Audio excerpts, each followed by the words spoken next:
In this video, you will learn how to add your first property. In the menu on the left-hand side, click on Property Listing.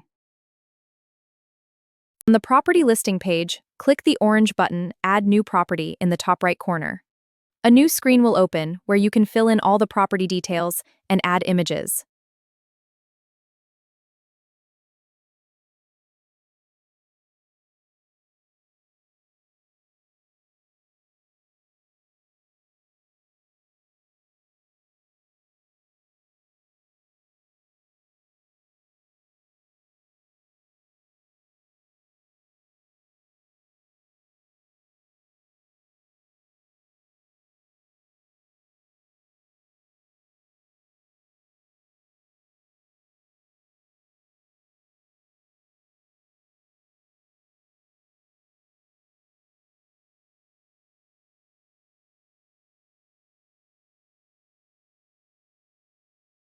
Once you have entered all the information, click the orange Add New Property button at the bottom left.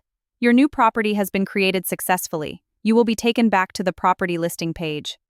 Here you can preview the property on realinmo.com by clicking on the Realinmo button.